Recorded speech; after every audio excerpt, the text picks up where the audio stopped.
Miami coming up. Two media companies agree to a multi-billion-dollar merger. A deposit for your future. The WBBM Noon Business Hour continues. Well, big media deals are nothing that we haven't seen before, but this one is really big. Discovery Communications has agreed to buy Scripps Networks, the parent company of HGTV and the Food Network. And joining us to break down the deal, media consultancy firm founder and CEO Tim Hanlon. So, Tim, this is a huge deal, but is it a little too late for them to think about merging the way the cable and pay TV markets are going?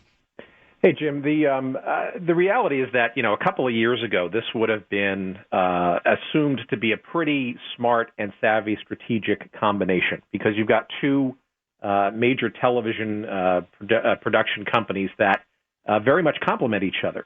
The Discovery Network's family of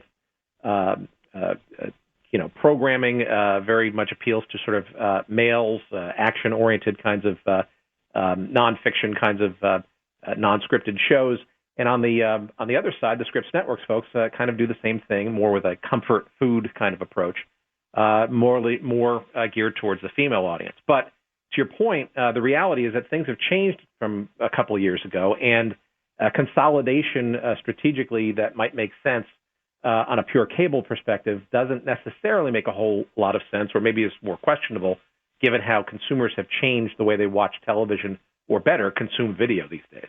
So at the Vertere Group, what are you recommending to your clients about this deal and what they should do going forward? Well, look, I think there are a lot of moving parts, a lot of musical chairs going on now in the media industry. I think media, in particular television, is going through a rethought about what the business model of television is going to look like in the years to come.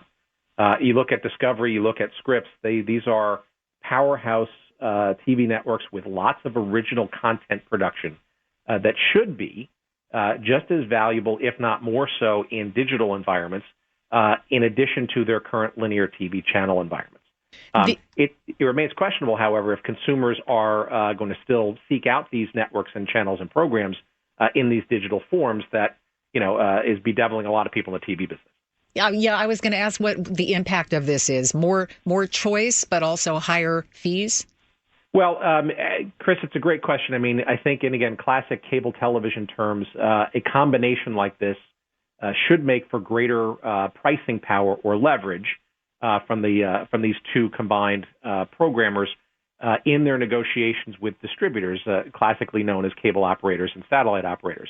Of course, the challenge is that most people are reconsidering subscribing to big, pricey bundles from cable and satellite providers and choosing maybe to go with skinnier bundles or, frankly, even direct over-the-top kinds of subscriptions. And I think you'll see the Scripps Discovery combination be much more active in trying to experiment with direct-to-consumer offerings, maybe where consumers pay smaller monthly fees for either a skinnier bundle or maybe just direct access to one or two channels with lots of other extra shoulder programming. Okay, thanks so much for joining us today, Tim. Tim Hanlon, founder and CEO of media consultancy firm Vertere Group here in Chicago.